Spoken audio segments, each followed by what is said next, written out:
KPSTയുടെ സംസ്ഥാന സമ്മേളനത്തിന് ഭക്ഷണമൊരുക്കാൻ ജൈവ നെൽകൃഷിയുമായി അധ്യാപകർ. തവനൂർ നെല്ലിക്കപ്പുഴ പാടശേഖരത്ത് 4 ഏക്കറിലാണ് കൃഷി ഇറക്കിയിട്ടുള്ളത്.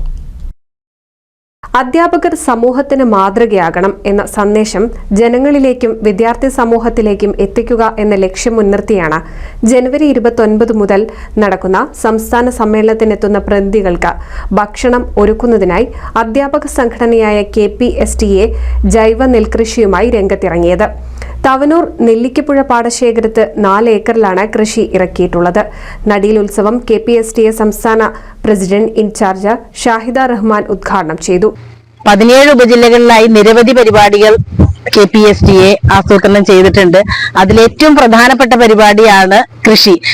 സംസ്ഥാനത്തിന്റെ വിവിധ ജില്ലകളിൽ നിന്നെത്തുന്ന പ്രതിനിധികൾക്ക് നല്ല ഭക്ഷണം കൊടുക്കുക എന്നതിലുപരി ആരോഗ്യപ്രദമായ ജൈവ കൃഷിയിലൂടെ നമ്മൾ ഉണ്ടാക്കിയെടുത്ത നെല്ല്, ആ നെല്ലിന്റെ അരി ഉപയോഗിച്ചുള്ള ഭക്ഷണം കൊടുക്കുക എന്നുള്ള ഉദ്ദേശത്തോടു കൂടിയാണ് ഇങ്ങനെ ഒരു പരിപാടി നടത്തുന്നത്.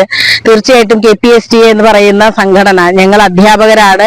ഞങ്ങൾ കുട്ടികളോട് കൃഷിയെക്കുറിച്ചും ജൈവ കൃഷിയെക്കുറിച്ചും ഒക്കെ പറഞ്ഞ് മനസ്സിലാക്കി കൊടുക്കുന്നവരാണ്. അപ്പൊ അതേ അധ്യാപകർ തന്നെ നമ്മൾ ഈ ജൈവ കൃഷിക്ക് നേതൃത്വം കൊടുക്കുകയാണ്. ഈ റവന്യൂ ജില്ലാ പ്രസിഡന്റ് KKV മനോജ് കുമാർ അധ്യക്ഷത വഹിച്ചു. സംസ്ഥാന സെക്രട്ടറി P വിനോദ് കുമാർ മുഖ്യപ്രഭാഷണം നടത്തി. സംസ്ഥാന നിർവാഹക സമിതി അംഗം CV സന്ധ്യ, റവന്യൂ ജില്ലാ secretary V Ranjith, treasurer K Biju എന്നിവർ സംസാരിച്ചു. PM Joseph, MP Muhammad, A Kesavan, Subrahmanyan, Rajan Mannazhi, Krishnadas, P Ramakrishnan, Naveen കൊരട്ടിയിൽ, K നിഖിൽ എന്നിവർ നേതൃത്വം നൽകി. താഴെക്കിടയിലുള്ള സാമ്പത്തികമായിട്ടും സാമൂഹികമായും ബുദ്ധിമുട്ട് അനുഭവിക്കുന്ന ജനങ്ങൾക്കൊപ്പം എന്നും KPSTA നിലനിന്നിട്ടുണ്ട്. നമ്മുടെ ഈ വർഷത്തെ നമ്മുടെ എവരുടെയും മനസ്സിനെ ഏറെ വേദനിപ്പിച്ച നമ്മുടെ വയനാട് ദുരന്തം, അതിനോടനുബന്ധിച്ചും നമ്മളൊട്ടേറെ ജീവകാരുണ്യ പ്രവർത്തനങ്ങൾ നടത്തി വരുന്നുണ്ട്. ഇതിന്റെ ഭാഗമായി ഇത്തരത്തിലുള്ള വൈവിധ്യങ്ങളായ പ്രവർത്തനങ്ങളിലൂടെയാണ് ഇത്തവണ സംസ്ഥാന സമ്മേളനം ആഘോഷിക്കുന്നത്. NCV news Edappal.